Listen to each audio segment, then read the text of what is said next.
Welcome back, everybody. Neil JT here, and we got another great video for you guys. It's all going to be about healing, emotional healing. Pretty much what I did for the past year. There is 3 things, and I'm going to go in particular order. Save the last one, the first one last, because it is the most important. Typically, I just do random. There's no order, but this one, I think this is my order. I don't think it has to be your order. Some might stick out to you more than others. Some might not, but for me, this is my order. So starting at the bottom of the list, microdosing. What is microdosing? Microdosing refers to taking a small amount of psychedelics, not enough to trip, but enough to just start rewiring the brain, to open things up, to get the healing working. So I started microdosing 4 months ago, and I did it, I think, for like 2 weeks, and there's different protocols to do it. I started out doing 3 days on, 3 days off. There's people that do 1 day on, 1 day off, and you go back and forth because it will build up over time and it will lose its potency. So you do need to take breaks from it. I've read different studies of different things. You can take it with lion's mane. There's another supplement, I forget what it's called, that opens up the pathways of the blood vessels in your brain, so it allows more healing to happen. Can't remember what it's called. Niacin. And so you can take those 3 together, and that'll help speed up the process a bit. And so with microdosing, it's really, I believe in whole foods and the earth and everything, so my microdosing is strictly from mushrooms that contain psilocybin. I don't do LSD microdosing, although you can. Whatever works best for you.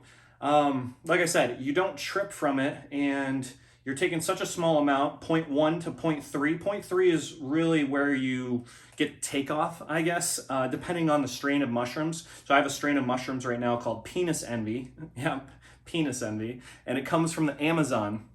And McKenna found it in, I think, the 70s, and it's the most powerful mushroom in the world. It contains 3 to 5 times more psilocybin than most other mushrooms, such as golden teachers. I have golden teachers as well, and it is like 10 times stronger than those. And so 0.3 of that would be you're gonna trip, you're gonna feel it. So different strains do different things. So it's very important when you start out on your microdosing journey that you start very small. Dot one always, and it's going to be based on body weight. Dot one for someone that's 200 pounds versus dot one that's 100 pounds, it's going to be a lot different. So with the microdosing, when I started it, initially was to help pull up all the traumas and get the healing going. And I felt like, it's hard to explain, but I guess I felt more creative and just more alive. Like everything in the world was brighter. Like it's like there were like the brightness was turned up just a hair. Like if you walked outside and everything was sunny, it was just turned up just a little bit. Not like you're tripping or feeling anything like that, and you just feel an immense clarity. Like everything is very clear, and you know like how things are gonna work and your path and your purpose and everything. It's just very clear and purposeful. After I did the microdosing for about a month, I want to say, I took time off. And because it's not like an overnight thing, we all think it's going to be like Limitless with Bradley Cooper, and you're like, I'm going to take this pill and then you're a freaking genius the next day. Like, that'd be great. Everyone would do that. But it's not like that. It takes time. Obviously, you're going to get more out of a macro dose of mushrooms, 1 gram, 2 grams, an eighth, or so on. A hero's dose, 5 grams. That's going to be more exponentially stronger, and it's going to hit you, you're going to have a divine experience quicker. But I still believe that the microdosing can give you the same effects that macrodose will, but without the unwanted side effects, without the, going past the boundary and getting negative and anxiety and extra things from it that aren't so pleasant. And I originally started the microdosing to actually help me get over an LSD experience I had 10 years ago. And I was young and stupid, and I was like, I want to take more. And I took 3 hits of double dipped acid. So I took 6 hits of acid after I had only ever taken 1 ever before. And I'm like, yeah, I'm just going to take 6. Like ego, like I can handle it. Psh. Well, yeah, that shit messed me up for a year. a year, things were still moving around for like a year. Like it was bad, but I had PTSD from that ever since, and I was never able to get over it. I had anxiety my whole life since then, 10 years. Anytime I tried to smoke weed in the past 10 years, like I had hundreds and hundreds, thousands of times smoked weed in the past 10 years, but I would never be able to smoke like I used to. Like I couldn't just sit and like get like really high and enjoy it.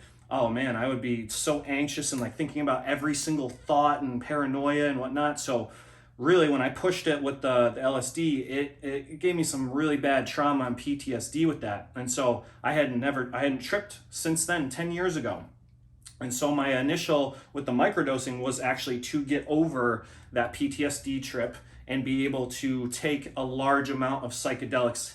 Again, not like stupid, like just enough to like get a full trip and get over it. Like, because I've feared it since then. I had the fear of that happen, like the trauma from 10 years ago. I'm like, I can't ever trip again. Hell no, I'm not experiencing that. It was like death. It was, 2 full days of extreme crazy on a different planet, talking to trees and shit. But so I was like, I need to get over this PTSD experience. That's why I'm going to start microdosing. I start microdosing. And I took a break, like I said, I did a month and then took another break. And I'm like, I think I'm ready to start upping it a little bit, go past the microdosing. So then I started going to 0.5, taking a half gram. And I did that for, I think like 2 or 3 weeks. And I was like, but you're like getting a little trip out of it. It's not like massive. It's not like things are like, whoa, all over the place and breathing and, you're seeing the patterns, but it's just like everything's turned up like 5 notches. Everything's a lot brighter. And you just have like a body high, a sensation that you're connected with the earth and nature and everything and birds. And you're very connected and thought pattern changes a little bit. But again, it's not like really like crazy. And so in the last week that I microdose, or not microdose, but we're taking full doses, I guess 0.5, technically, I guess a full dose. But I took 0.5 on a Monday, 0.5 on a Wednesday, and then 1 gram on Friday. This is all of the Golden Teacher strain, which is like a lot, like not as potent. So it was very just like light trips. And the gram of the Golden Teachers was like, that was the most I've done since 10 years ago when I used to eat 2 grams normally. And it was a trip, and it wasn't intense, and I was able to handle it, and I held my own, and it was great. And I was feeling like the PTSD was lifted, and I was like, wow, this is amazing. Like this and this is all happening. And after that, the penis envy mushroom, that really strong one, came in that I was telling you guys about. And I was like, all right, I'm ready to try this. And I had read all kinds of stuff about how it came from the Amazon, and it's like strong as shit. And like people eat a gram and it's like eating like 1/8 or more of a regular strain. So I'm like, oh shit. So I gotta be like very careful with this. And so I'm like, I'll just eat a half gram, just something small. If people are saying a gram is like 1/8, I'm like, all right, I'm gonna eat a half gram. And so not thinking that I just tripped 3 times in a week. I'm like, yeah, half gram will be fine. Take a half gram, rocket ship, outer space. Very, very intense, very challenging. And I'm grateful for it, for sure. And I don't believe there's such thing as bad trips and good trips. Like I think trips can there's good trips obviously, but there's challenging trips. And when you look at it from that perception that it's challenging and not difficult, then you're able to work through it better. So it was very challenging. It was intense. I enjoyed a lot of different aspects of it. There were other parts that were difficult, but whenever I tripped, I would set an intention before I took the mushrooms, whether I made tea or put it in a capsule. I would say, okay, today I want to figure out my traumas from childhood, help me bring them up and help me learn from them. One of the days I was like, help me face my ego, help me discover where my jealousy comes from. So I would set all these intentions before eating the mushrooms, and I would meditate into it and just try and work through my mind and all the traumas and everything that I held inside. So I had that with all these, and then after I did that dose with the penis envy, I was like, I'm good for a while. Like I don't need to do this again. Like I feel like I'm healing. Like traumas are coming up. I'm opening up. I'm starting to get more emotional. I'm starting to cry a little bit. Like I hadn't cried in years. Like my grandmother passed away last year and I cried, but I was drunk. But typically I don't cry. Like I hold it in. Man, masculine. We don't cry. But so emotions are coming up and everything, and I'm like, I'm good. I'm facing things, and like I said, this is not like a magic pill where you take it and you're good. It's your brain is rewiring. So like it takes time. So you gotta be patient. I was not patient, and I think a week went by, and I went to the gym. I think I did legs. I did leg day. So I'm like taxing my nervous system. And I get out, I eat this massive meal, so my stomach's full of food, and I'm just like, ugh, like gross. And I'm like, I could do a dose. I could do a microdose. I should. I'm gonna try it. And so I take just half a gram of the golden teacher, not even the penis envy. But this was the thing. When I was getting ready to take it, I had this gut feeling. I was like, I shouldn't take it. Like it doesn't feel right. And I didn't base it on my feelings, which I should have. I knew I shouldn't have. I'm like, it's 0.5. What it's gonna do? I took the penis on me last week or 2 weeks ago and did trip 4 times, and I'm good. I had this huge meal. I just killed a gym session. I was exhausted and fatigued. And let me tell you, it made me go backwards. So I did a lot of healing, and then it made me go backwards. I had crazy anxiety, paranoia the whole time. It only lasted like 2 hours, 2.5 hours, because it wasn't a lot, like I said. But it was the very painful 2.5 hours of not enjoying it. I was writing on this whiteboard. I was like writing all these things of like why I didn't love myself and all this shit. So all this deep trauma came up that I was not fucking ready for, and I already did not feel good. So it just showed me how much stuff I still really kept deep down inside. And I will microdose again and dose in the future, but right now I'm good. Like I went backwards and I just got back to where I was.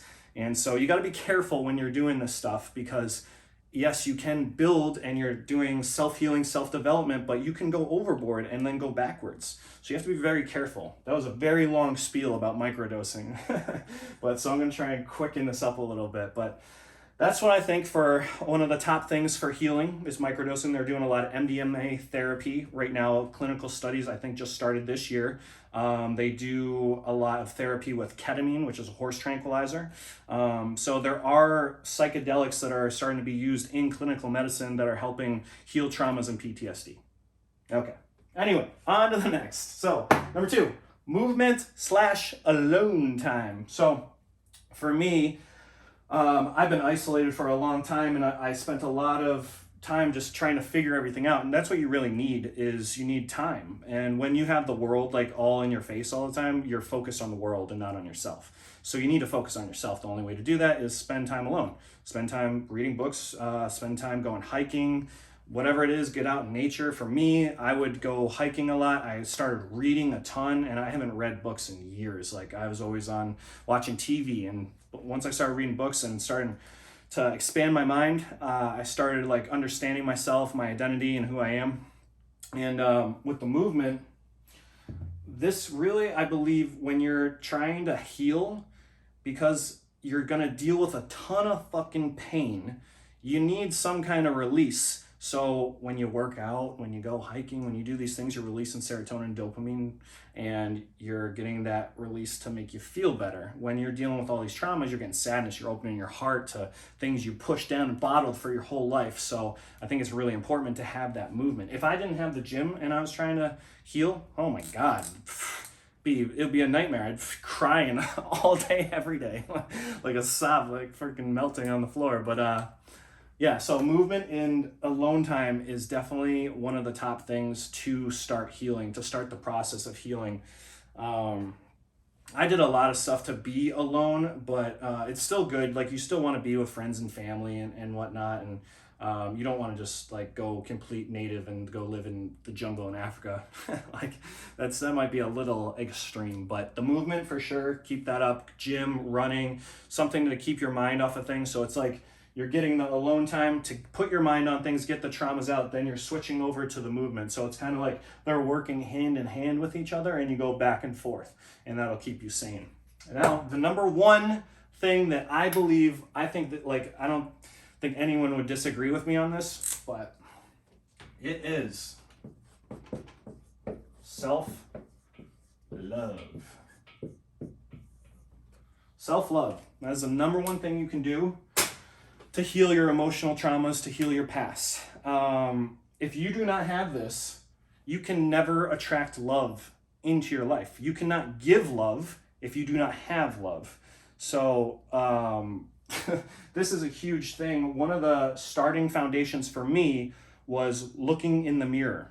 The eyes are the key to the soul, right? So when you look in the mirror and you're looking at yourself, looking at your soul, it's heavy. Like, so people just look in the mirror and they just look at themselves and look at different aspects of their face and everything, and they're judgmental, ego, all this other shit. But if you look into your eyes, and like what I did, I would turn my head a little bit and just look into one eye, because it's easier to focus on one eye. When you're looking at two, it kind of blurs everything together. But if you look at one eye, you are able to look into your soul, and you tell yourself out loud, it's a mantra. You're just saying it out loud. You say, I love myself. And you just repeat it. And I would repeat it 10 times. And that's where I started with loving myself. I would repeat it 10 times looking in the mirror. And then I eventually staged it up to, I would take a deep breath in, say I love you at the top of the breath while looking at myself. And then on the exhale, on the release, I would let go of anything that I was holding on to. And that was very powerful as well. That would help me realize and see my soul and be like, I love myself. And because you're looking into your soul, you're seeing these traumas and everything. And it's like, you feel shame and guilt. And that's tough. That's very tough. That's very heartbreaking. And so when you say, I love yourself, and then you let go of it, you let go of the past, you let go of those traumas, which allows you to fully love yourself and commit yourself to authentic love to yourself, enables you to heal faster. And where I learned that was this book right here, Love Yourself Like Life Depends on It. This was an incredible book. This is top 10 most transformational books that I've ever read in my entire life. Absolutely amazing. Kamal Ravikant wrote it. He was a Silicon Valley tycoon and created multiple companies, and he's also a big microdosing, going into doing iboga and ayahuasca and really expanding your mind and facing your traumas. And this is an amazing book. And he talks about that in there, how this is his process of you look in the mirror, you say you love yourself, go to phase 2, you start breathing it out, letting go of things. He also has a couple more methods he uses in there that I use. I wrote a forgiveness letter to myself. That's huge. When you write a forgiveness letter to yourself, that really pulls up pretty much everything you've ever done. So that's a tough one. But I wrote many forgiveness letters to myself, and then I would crumple them up, get rid of them, throw them out in the ocean, burn them, whatever, because you have to let it go. Just like I did in my other video, which if you guys didn't watch, I'll put a little link up. Letting go is the key to everything. When you let go of all that, it frees up everything. You're able to be your authentic self. Without letting go, you can't be yourself. So he teaches how to do that in there. Forgiveness. He also talks about revisiting your child for the traumas. So for me, my trauma was getting abandoned when I was 4 years old, and many other times in my life. So I would visualize myself in that moment when I remember getting pulled out from my mom's arms on Christmas and getting put to a foster home. And I will see that kid, and I will talk to him and say that everything's going to be okay. I love myself, and you're going to turn out great, and life's going to be awesome. And you have a conversation with your old self, and it's hard. It hits deep. But when you're able to do that, when you're able to access that past memory, go back to your traumas, that's where you're healing the roots and the foundation. Everything, all the foundation is getting laid out, and now you're getting ready to build your house, your identity, who you're going to be once you get rid of all those traumas. And the only way to do that is face your traumas from childhood. Most traumas come from childhood, some don't, but that's another one that helps. Another one is seeing your future self and talking to your future self, and making sure that, the future self tells you, he's like, don't even worry about everything. Everything's going to be great. It's all going to be good. Like, we have mad love. You're confident. You're changing the world. You're passionate about what you do. And that's all that matters. And when you have that, when you have your past and your future self, and you have that love inside of you for your past and your future self and in the present moment, game over, you're changed, good to go, on to the next. So self-love is the number one thing by far that you can do to change your life. It is the best emotional healer. All these combined though, you put them all together, you are going to speed up the process so much. That's the key. Putting all this together, you're going to be on your way. If you just do one, you're going to take a long time to get it done. Like, I don't got 10 years to get past all my traumas. I want to be happy now. I want to live my life now. It's about the journey, not the destination at the end of the road, not the peak of the mountain. It's about the journey. Every single step you take right now.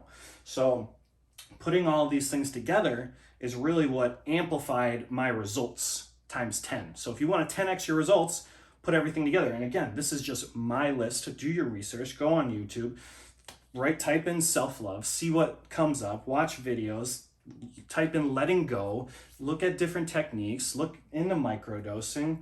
That one for sure, like these ones are safe. This one, it's safe, but think about it, because that does, alter your brain, changes your brain chemistry. So just be aware of that. Like, do your research, do your due diligence with looking at it. Don't just take my word for it. Use your brain and your best decision and knowledge to make a choice on that one. So anyway, guys, that is my top 3 emotional healers. I hope you enjoyed this video. Got so many more videos coming up, and I'm so excited to make them. I'm super passionate about this. I'm super happy to always help people. I knew I was going to be a healer from way back when I was a personal trainer. I love doing this kind of stuff, and it's really put me into where I'm supposed to be right now, doing these videos with you guys. So super happy for that. Hit that subscribe button, hit that like button, get that algorithm going. Let's get this out to more people so they can change their lives too. All right, guys. Yeah. Later. Raising the Tobagos, we growing like fresh tomatoes. Them boys on fire, too fuego. We pass it round hot potato. Everything is new wave. I'm with my sweetie like Quavo.